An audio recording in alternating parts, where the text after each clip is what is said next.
welcome back to the channel.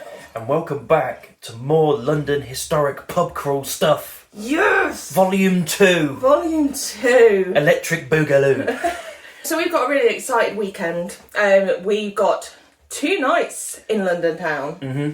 And we are going to go and explore some more of London's historic pubs. Yes, so last time we had 8. So obviously make sure you check out that video. We've got 8 pubs that we did last time with loads of history and information about each pub. This time we're going to try and crack 11 pubs. Ooh. It's either going to be 10 or 11. It really depends on how quick we get through things and how much time we've got. So the first few are going to be in the Camden area. There's a few pubs we want to hit over there. Yes. And then the rest of it is dotted around the rest of London. Like some of them are reasonably close together. A couple of them are quite close together. But yeah, so being as we're doing Camden's because we're having a night there, we're going to a gig with a couple of mates. So we thought, well, let's smash a few out there because there's quite a few historic pubs in that area. And then the rest we'll do elsewhere. They're all new boroughs, so they're all completely new places. It's not like we're going to the same boroughs as we did last time. Mm-hmm. So I'm really excited, and there's some real gems in there that we've always wanted to go to as well. Yeah, absolutely. I think it was about 4 or 5 on this list that we wanted to do last time that we just couldn't. So yeah, we're gonna be getting on that. We're really looking forward to it. Hopefully give you some really good information about the history of all these pubs and everything, and make you want to go and check them out. Before we begin, don't forget to of course like, subscribe, and ding that notification bell for being notified for any videos that come up. Make sure you obviously check out the London pub video we did before, and all of our other London content. It has its own separate playlist. There's a lot on there to binge. So yeah, we need to get on that train and get down to Camden town for the first pub of the day. And we are staying in a really nice place as well. Yeah, we've treated ourselves. We'll show you that very, very quickly. It won't be like a traditional room tour, but we'll show you it. Choo choo! 2 hours later. We've made it to our first pub. Yes, first pub. And you can see behind us, it is the Hawley Arms. Now, we've been here before, years and years ago, because it is a haunt of Amy Winehouse, who I love. So it's opening. It's midday. Shall we get our first drink? Let's get a beer. Cheers, all the best. Cheers, all the best. First point. Hawley Arms. We've both gone for a half a Camden House. Very fitting. It's only just opening, so it's very quiet, which is good. Yeah. It's not rammed because tonight, Friday night, Valentine's night, it's going to be rammed. Yeah, it's going to be busy. Yeah, it's just such a cool pub. Like, it's just so alternative. There's so much stuff. They've got like post-it notes and everything everywhere. They've got signed stuff from Amy Winehouse and other things. We know that Youngblood is a massive fan of this place. Yeah, he's always in here. Got Pete Doherty up there. Razorlight by the looks of it. So kind of like a who's who's. It's just like covered in memorabilia of all music genres. Yeah. It's a nice chilled vibe, and it's a beautiful, beautiful pub as well. The architecture's lovely. Yeah, we'll dive into a little bit of history about the Hawley Arms. The Hawley Arms dates back to 1851 when it was known as the Hawley Arms Tavern. In February 1851, a brewer sued East and West India Docks and Birmingham Junction Railway over a piece of land under which the company was able to acquire with the lands clauses of Consolidation Act. The land included the Hawley Arms Tavern and paid a total of £6,500 to the defendant, although it operated a pub in the name of its former tenant. The courts ruled in favour of the brewer. In 2002, Ruth Mottram, Doug Charles Riddler and D-Day bought the bar and installed a jukebox. After several years, the pub invested in an upstairs bar. On the evening of the 9th of February 2008, a blaze spread throughout Camden Market, severely damaging the Hawley Arms and sectioning off the Camden area for several days. The fire began at 7 o'clock in an alleyway behind the Hawley Arms, and firefighters were dispatched at 7:20. Over 100 firefighters attempted to extinguish the fire containing the blaze 3 hours later. The Hawley Arms reopened on the 31st of October. Happy Halloween! After a 3-day private party to thank supporters. Yeah, so the fire, it didn't just affect this pub, it affected a lot of the Camden market as well, and all the old stables. It was a massive fire, and this pub was nearly lost because they didn't want to invest back into it. In February 2019, Green King had to sell the Hawley Arms due to a change in government legislation. As any developer more interested in housing than a pub could have bought it, Mottram and Charles Riddler decided to bid to buy the pub. To raise funds, they sold a gig set list signed by Winehouse and sold t-shirts, bags and tankards with the words Hawley Heroes. Pub is most famous, obviously, for our girl, Amy Winehouse. Of course. So I don't know if she was a barmaid here or not. Yeah, she was. She was a barmaid at a couple of places, and this was one of them. Yeah. Or they just let her use to serve anyway. I think I would if she walked into my pub. One of her orders here was called the Rixtasy, take on ecstasy, and it was 3 parts vodka, 1 part banana liqueur, 1 part Southern Comfort, and 1 part Baileys. Oh, that sounds thick. I know, was it a shot or was it a full glass? It's probably a full glass. It'd be a proper cocktail type thing. Oh, I think it's the Baileys for me that puts me off, but if our girl Amy loved it, I'd like to try it one day, but not today. Not in the middle of the day. Of course, if you're a massive Amy fan as well, behind the pub on the wall down the back, there's obviously the massive street art painting for her, which is amazing. It's beautiful. And also inside Camden Market as well, there's also the bronze statue. So make sure, obviously, if you're a massive Amy Winehouse fan, make sure you check those out as well. Cheers from the Elephant's Head. Cheers, all the best. It's very quiet. Saying that, it's only just opened, I think. Yeah, that's true. It's only just opened. Yeah, it's very quiet.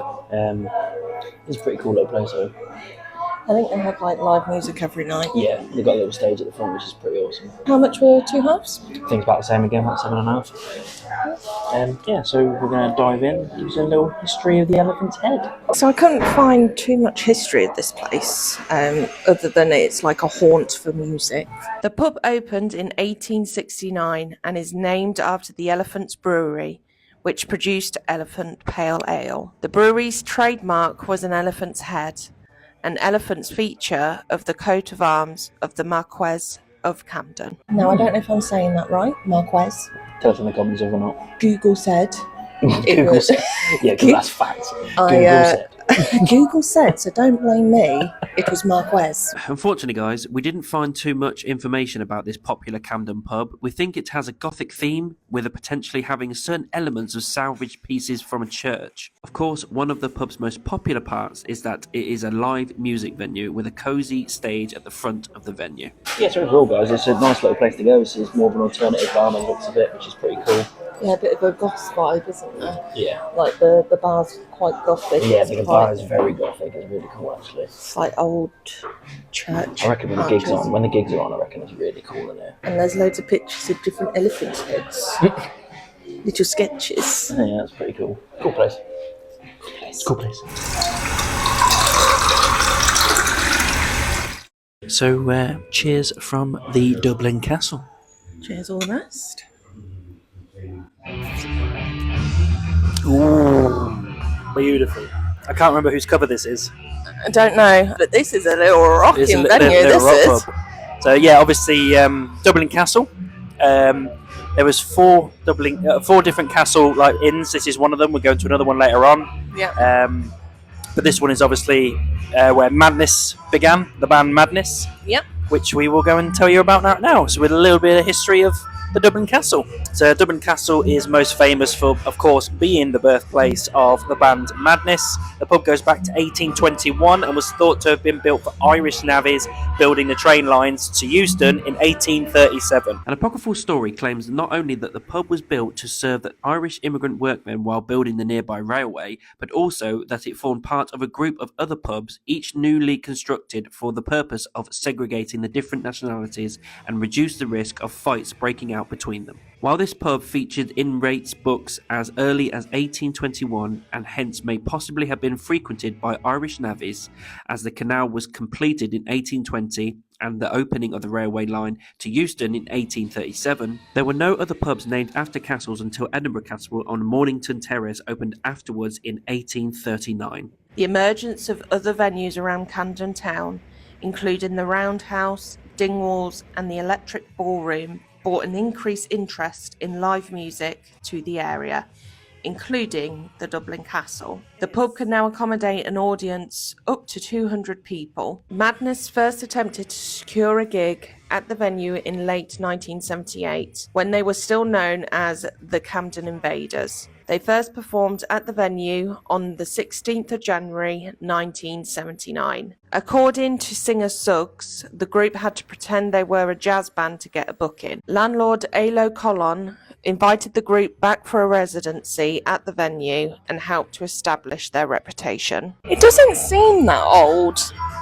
No, it it's not. seems It's very like 60s, 70s. Yeah, it's not got like a really old school feel to it, but It's a really rocking venue. It's got loud music. There is a music venue as well, which obviously we can't go in at the moment. But there's a music venue at the back. Again, another haunt of Amy Winehouse's. Yep. There's loads of pictures. There's even a signed picture dedicated to Peggy, who was the old landlady, saying, from Amy, thank you for letting me go behind the bar. So I think she did do some serving. Yeah, I mean, there's not been a pub we've gone in Camden yet that hasn't had Amy somewhere. So I've gone for a half of the neck oil. I just went for inches. I did go for Camden Hell, but the pump went up it, so I went for inches instead. So yeah, as for the other 4 castle pubs, we'll explain that when we get over to Edinburgh Castle, which will be the next pub. Next pub.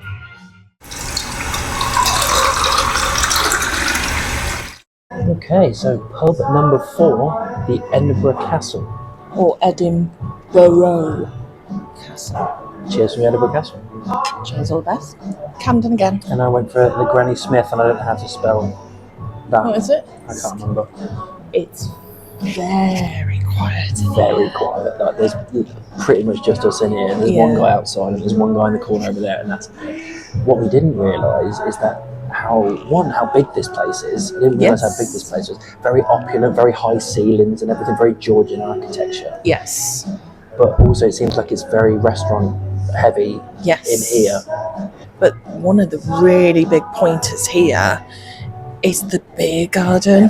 Massive beer garden. It's like bigger than the pub. I mean, in the summertime, that garden must be heaving. Yeah. But with that, we'll dive into a little bit of the history of the place.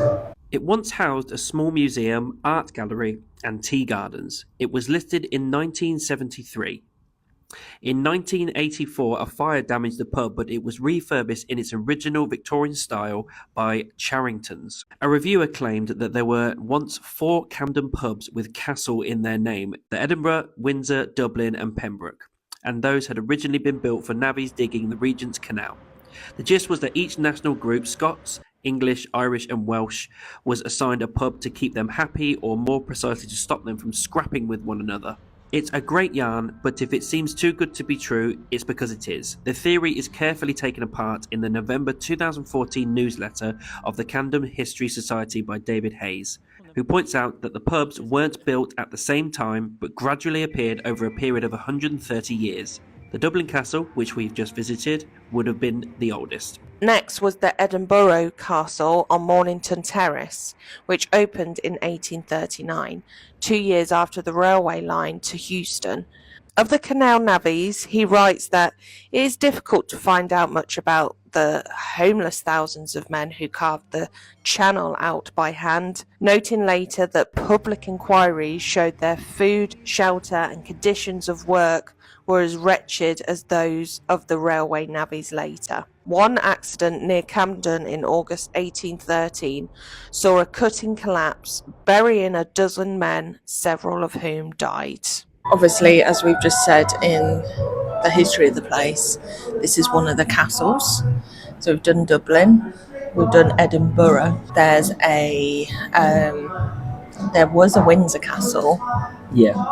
That's Was gone. it Windsor? Was it Warwick? No, it's Windsor, wasn't it? Windsor. Yeah. And then There is is there a Welsh one around here? Yeah, there was a Welsh one. I can't remember what it was. Pembroke. Pembroke Is it Castle. Pembroke Castle? Yes. These pubs were specifically built for segregation of navvies when they were building the train stations. So legend says, anyway. So it says. It's not 100% confirmed, but that's what the best guess is that they named them after the castles of each area of the UK, so that once they were done with their day, they had a specific pub to go to. Yes, there was no fighting. And this is right next to the train line. It's like literally right Directly behind behind it. It's spelt a little bit different. It's I like, think that's in. I think it's how it's meant to be spelt in Scotland or something. no, I don't think so. Is it not? No. I feel like there's a reason. I don't feel like it was just shorthand or something. I feel like once upon a time that's what Edinburgh used to be spelled like. I don't know. Put in the comments down below if you guys know about that, because we don't. Yeah. Considering we've been to Edinburgh twice, we really should fucking know that. We should. But yeah, cheers, all the best. And with that, we'll sign off for today. Yes, that's part 1 done. Obviously not part 1 video. Obviously part 1 we'll see you first thing in the morning in about 3 seconds. So We've got a gig tonight. yes, we've got a lot more pubs to see tomorrow. So this is just a nice little ease yourself in. Ease yourself in. So we'll see you in the morning, guys. See you in the morning. The next day. Hi. Oh dear. My voice is a little bit Little bit. wiry. I'll power through. So yeah, we left you yesterday at Pub 4 at the Edinburgh because we had a little gig night last night Yes, so as you can see, we went to see a band called Tremonti. in Old Kentish Town. Yes, that was a lot of fun, and I sang a lot.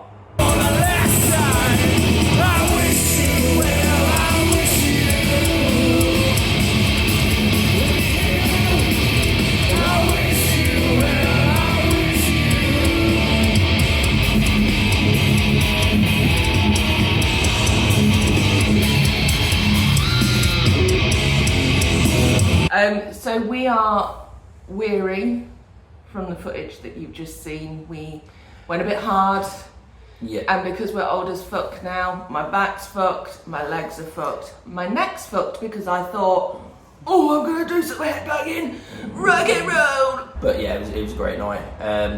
Really enjoyed it. Because you're a little bit worse aware, you might occasionally have a Coke instead of a beer. Yeah, Today, I'm going to keep having the beers. I'm going to power through and suffer tomorrow. But also, we need to just let you know about the place that we're staying in as well. Yeah, so this place I'm so impressed with. So we've got this place for 2 nights. We want it to be central. We're in Camden. Now, when I say we're in Camden, we are literally on the high street. Yeah. This place is beautiful. It is so, sorry, my voice is going now, so spotlessly clean. Spotlessly clean. We were left a little welcome gift of a bottle of wine and some kettle crisps. And I just thought that was just so nice of them. We got fresh flowers. Like, you've got everything here. It's got a dishwasher, it's got a washing machine, it's got all your appliances. Yes, full kitchen. Really nice, like, kind of living space as well with a TV. Sofa bed if you do want extra people to stay with you, which is a good thing. It was really comfy bed. It was a nice simple kind of design inside the bedroom. Yes. Bathroom with a bath as well, which is good. Yes. So Friday night, Saturday night, it was £411. Now It's quite expensive. is very expensive for 2 nights. You could go away abroad for that, in all honesty. Now, I would definitely stay here again. Yes. Because of this sofa bed, you could, for £411, split that. Chris, the host, has been so attentive. Yeah. He let us check in early yesterday. We checked in at 11:30 when it was supposed to be 3 because I just asked. And he was like, no problem, we'll sort that out. Like, and we don't have to check out until 11 either. Yeah. And which is ideal. Been so responsive, really top host. So yes, now we need to get pubbing. So the first one of the day is... Hoop and grapes. Yeah, so we need to get some breakfast and get you over to that pub.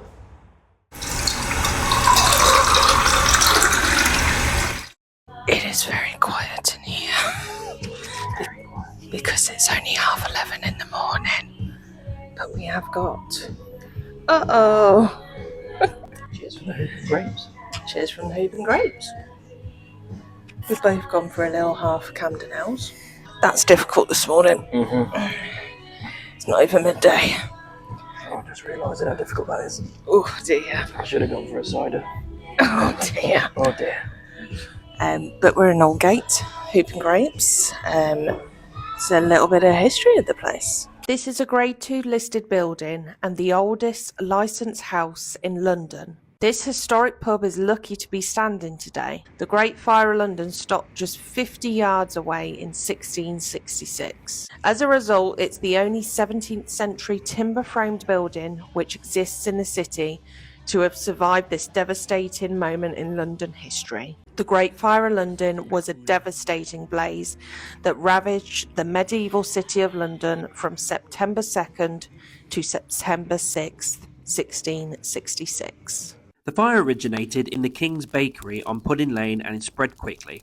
Aided by strong easterly winds, with no organised fire brigade, Londoners relied on basic firefighting methods like water squirts, axes and leather buckets. By September 4th, half of London was engulfed in flames, consuming St Paul's Cathedral and over 300 houses. Stepping into this tall, slim building feels like stepping back in time. With sash windows, low ceilings and plenty of charm, the pub was originally named Hops and Grapes to show it sold beer and wine.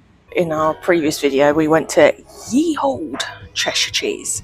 Now, that was rebuilt in 1667. Yes. 1667. So the year after the Great Fire of London. And that was old. But this one, as I say, 500 yards away, the Great Fire of London stopped. Really nice atmosphere in here. I love all the pane windows and all that kind of stuff. Apparently, also is tilted like 16 inches or something. 18 inches. Which you can tell when you look at the front window. It's like moved slightly, which is it's so quirky with all the beams and the glass and just everything. It's just such a cozy little pub. It is. It's got a wide range of beers. They've got some pool pumps as well. As well as some taps. They've got a little area for a band. A band's on tonight. Yeah, they've got a restaurant area as well, plenty of space for that. Yeah, so we couldn't go in that because this is a Nicholson's pub, so they've got like a dining area, and you can't go in that unless you're dining, so we completely respect that. But that's where like the conservatory bit is. Yeah. Apparently there's tunnels under here as well. Yes, there is tunnels under here, but obviously we can't show you that. No, unless we speak to the nice barman, but no, I'm not brave enough for that. Show me your tunnel. Oh dear. Oh, no, too early for that. Yeah, so this is a really, really cool pub. It's a good one to start with for the next day. Yeah, nice and comfy, cosy. I could fall asleep here. We're very tired. We are powering through today. Powering through. But cheers, all the best.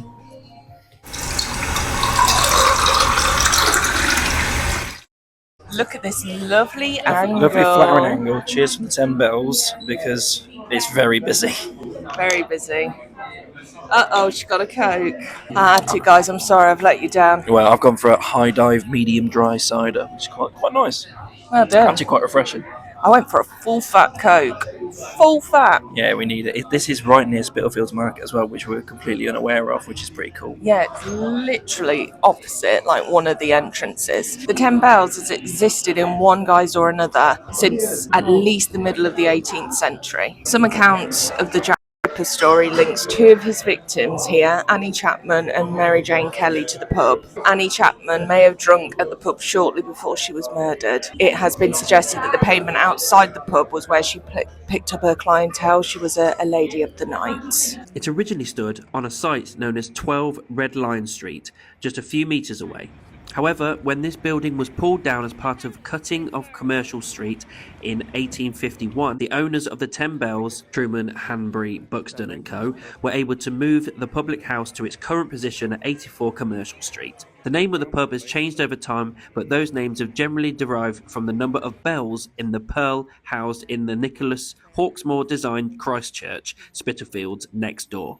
In 1755, it was known as the Eight Bells Ale House. The name is likely to have changed in 1788 when the church installed a new set of chimes, this time with 10 bells.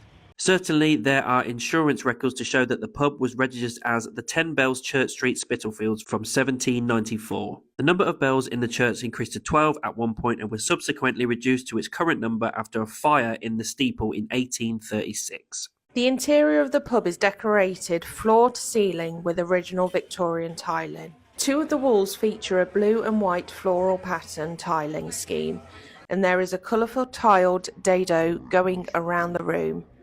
Of particular note is the mural of painted tiles on the wall on the north side of the building, entitled Spitalfields in Ye Olden Time, visiting a weaver's shop, which commemorates the weaving heritage of the area. In the late 70s, capitalising on its infamous past, the pub changed its name to Jack the Ripper.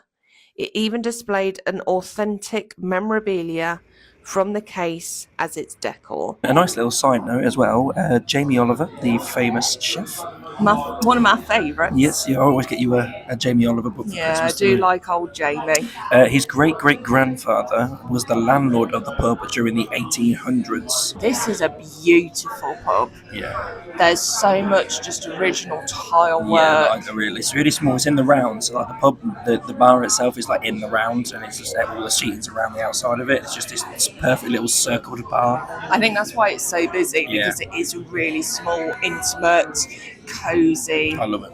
Yeah, really good vibe in here. Yeah, even very when it's good busy, vibe. like, yeah, I like it when it's got a nice vibe. Oh god, I'm groggy. We're struggling today, guys. Do apologise. Cheers.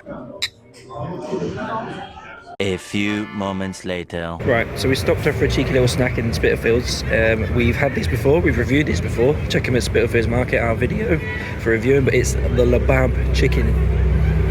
I know we're doing pub crawl, but this is the best fucking chicken I think I've ever had in my life. We highly recommend it. It's so good. I just fucking love it. Good, did you remember? So good. Fucking chef's kiss, mate. It's hot. Oh, it's just so fucking good. Yeah.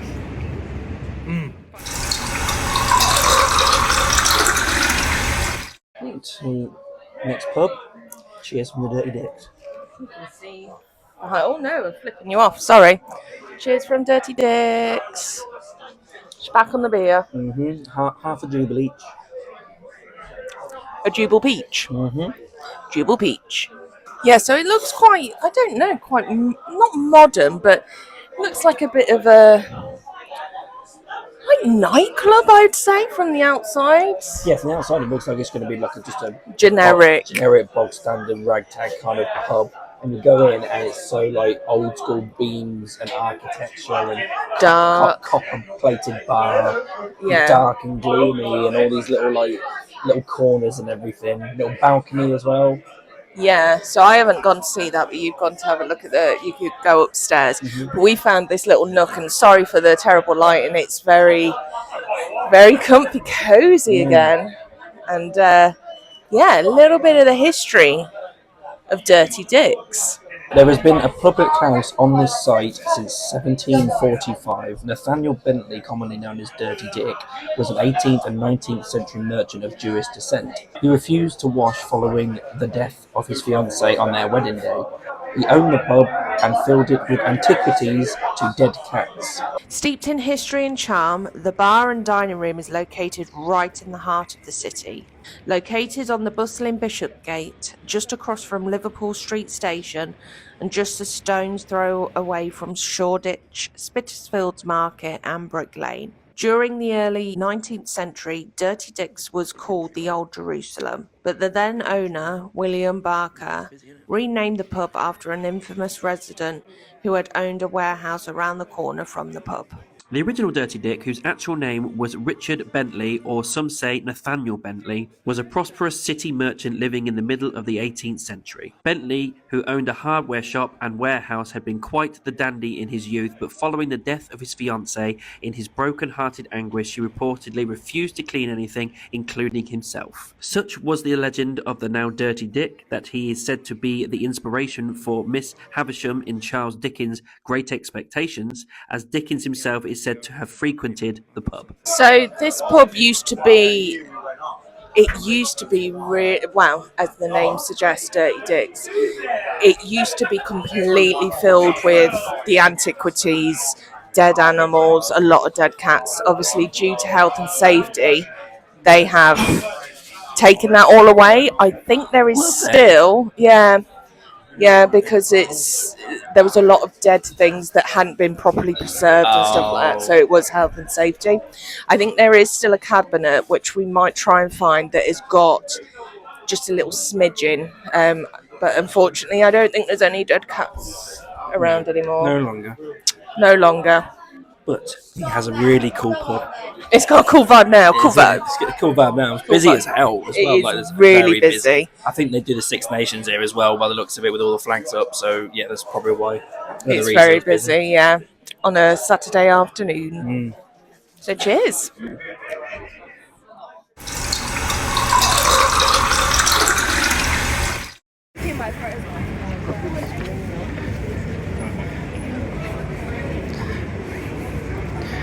Oh, it's even got a map.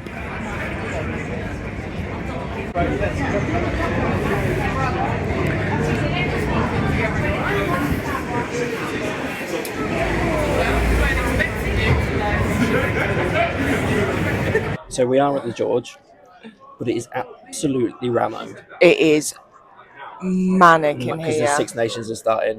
We managed to get ourselves a little table on the balcony up top, but This is the last table available. yeah, I mean, I don't know what good footage is going to be in this, so I apologise if it's not great. Yeah, But, well, either way, cheers from the George. and a Coke again, guys, sorry. So yeah, it is busy. However, it's a beautiful pub. Oh, It's gorgeous. Like, it's a labyrinth. I didn't realise how big it was. They've also Yeah. acquired the space over the road as well, which we were Yeah. unaware of. So that's big. So that's space like there. a modern Yeah. side over the square. They've Just- got a massive screen up for the Six Nations. They've got different parts. They've got different restaurants here. Yeah. They've got this galley area. They've got the Parliament bar. They've got the galley bar. There's a bar upstairs. There's a bar outside. There's a bar over the. And it's over still the, busy. It's rammed, It's absolutely rammed. but this is a very historical pub. So Very historical.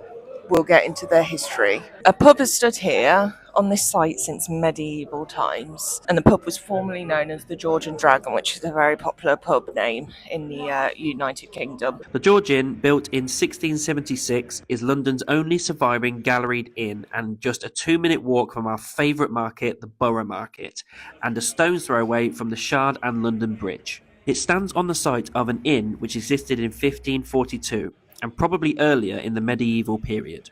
The present building dates from 1677 and originally surrounded 3 sides of the courtyard. In addition to its function as a coaching inn, part of it came to be used as offices for the Great Eastern Railway Company, which eventually acquired the entire site from Guy's Hospital. The North Range was pulled down by the company in 1889. In 1937, it was given to its present owner, the National Trust. One of the claims to fame is being mentioned in the Charles Dickens novel Little Dorrit, with the author himself having visited the site of the pub when it was still a coffee house. In 1677, the pub was rebuilt after a serious fire destroyed most of Southwark.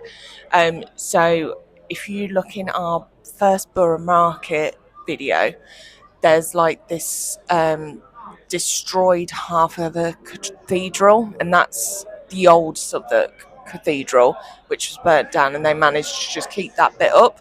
So yeah, most of this borough was destroyed, not even by the Fire of London, 11 years after, which is bad, isn't it? But it was of the time, you know, they had all wooden buildings There and wasn't stuff fire like this. regulations and health and safety back then.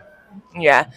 So I think like some of this is original, like Yeah, I think bits of it. the bit that we're on is the original. So if you look at it from left to right, the left side I'm not too sure whether it is, but the right Yeah. side where the little balcony is where we're sitting, that's still the original part of the Yeah, coach house. yeah, it used to be a coaching inn. So Is it the only coach house left in the United Kingdom? it's actually owned by the National Trust now, this pub, which is, I don't think I've been in a National Trust pub. No. And it's got a lovely view. You're just like right under the Shard, and you're literally 2 minutes from Borough Market as well. So, We will be popping to later for a little snacky. oh, I wonder what we're going to get. Get your bingo cards out. Yeah, it's nice. It's just a bit overwhelming if you're not good with crowds. Yeah. We managed to find a seat, so Yeah. cheers, all the best. A few moments later. Little pit stop. Are they warm? Oh, it's now freezing, so I cannot wait. Here we are. Look at it. Oh, I can smell it. It's greasy.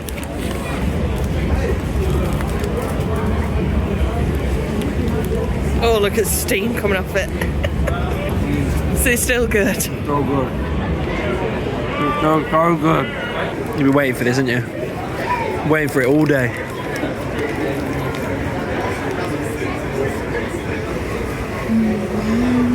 Ecstasy. Can't beat it. The best in the world.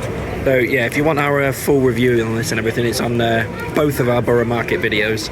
So make sure you check them out.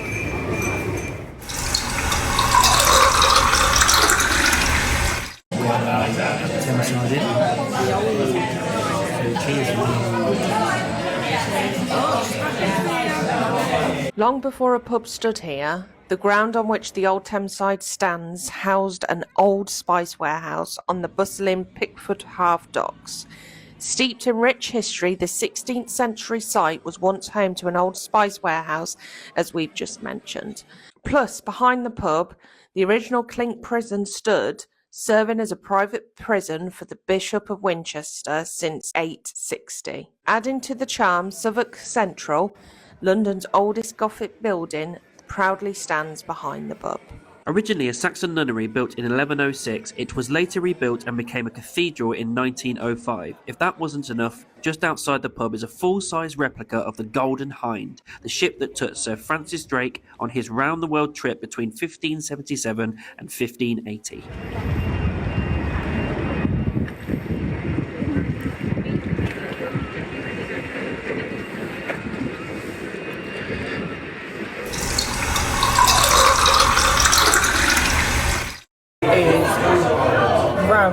Even though it's a massive pub, it is absolutely round.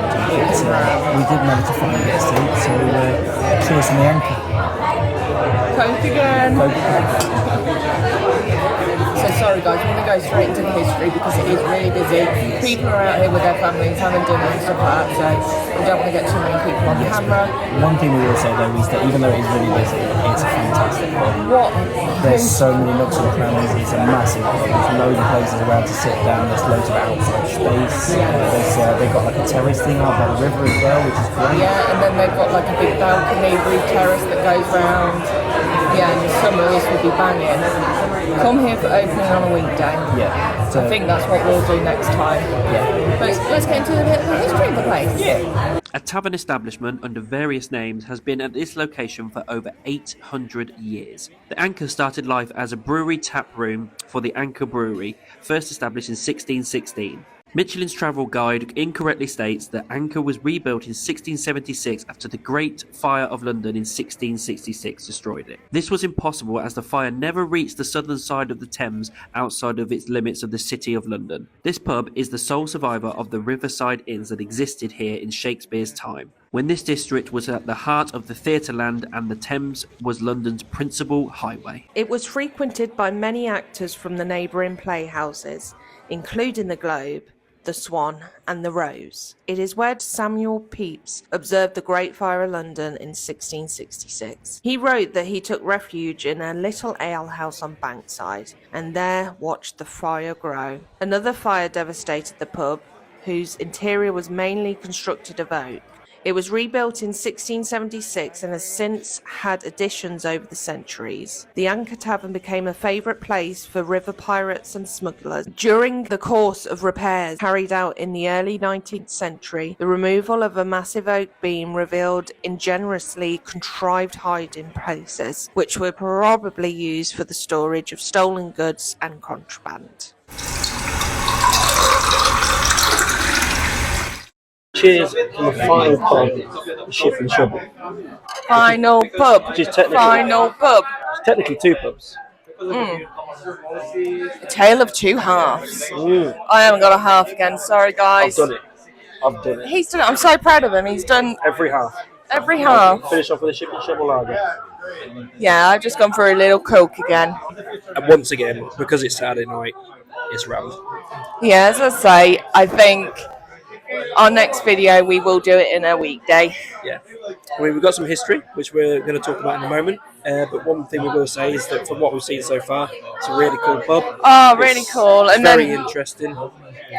and I think, yeah, there's the pub on the other side, again rammed. But yeah, I think it's different. It looks differently decorated. So it is Yeah. two pubs, but the same pub. But apparently they've also got a cellar that joins the two as well, which is cool. Yeah. So here's some history on the Ship and Shovel. Originally constructed between 1731 and 1733 as two separate terrace houses, it's the only pub in the UK split across two buildings, connected underground by a shared cellar. The two terraced houses that made up the Ship and Shovel were built in the 1730s, when the most southerly one had a clear view of the river via a porthole-like window. This enabled the dockers and carters who frequented the inn to keep an eye on the Thames and watch for ships that might need divesting of their coal and other goods. The buildings were later replaced and the pub was listed as the Ship and Shovel in 1852. It seems the perfect name for the pub, whose clientele used to shovel coal from a ship.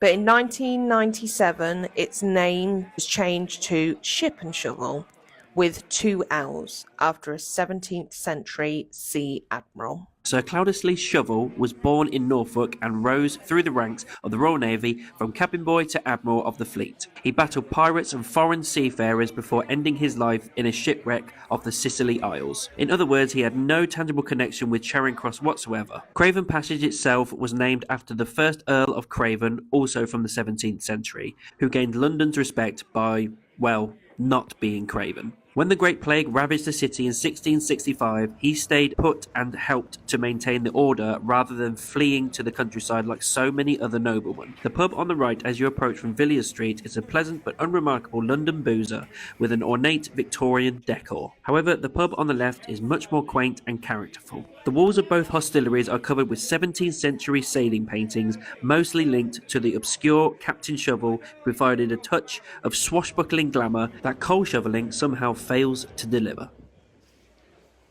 So thank you very much for everybody for following us through this entire journey of 11 pubs.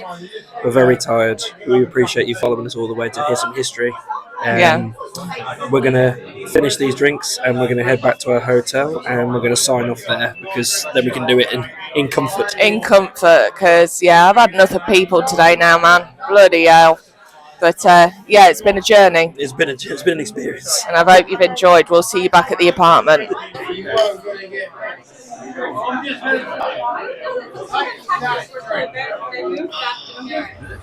We are done. Did it? 11 pubs over 2 days. Did it? Did it? Smashed it. Smashed the 11 pubs. I mean, he did. He did the half pints. I didn't.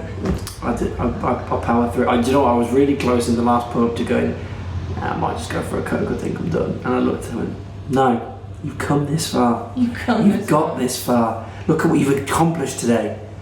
Celebrate with a beer. So I hope you've enjoyed, guys. I hope you've seen a little bit of history. As I've been saying throughout this whole video, come on a weekday. Not on a Saturday. Yeah. Not on a Saturday. Very busy. I'm sorry that the footage may not be as good as we originally would have wanted it. But try our best. We'll see what else we can find online to fill the gaps and whatnot. So yeah, that's it. Volume 2 of Historic London Pubs in the bag. Finished. And we're really looking forward to doing the next one. Yes, indeed. But a little bit more organised to the point where we're not tired and knackered and doing it over a gig weekend. But yes, game's a game. It's what it is. We've done it. We've done it. Yeah, we have done it. God, your voice is going. Yeah, my voice is had it. Absolutely had it. Thanks so much for watching, guys. Make sure that you like, subscribe, ding that notification bell to be notified whenever we do other videos. Make sure you obviously check out our other Historic London Pub video and all of our other London content. Make sure you find us on all the socials, as well as Tiki Toki, and as well as buy me a coffee. And if we don't see you before, we'll see you after, guys. Bye. Take care.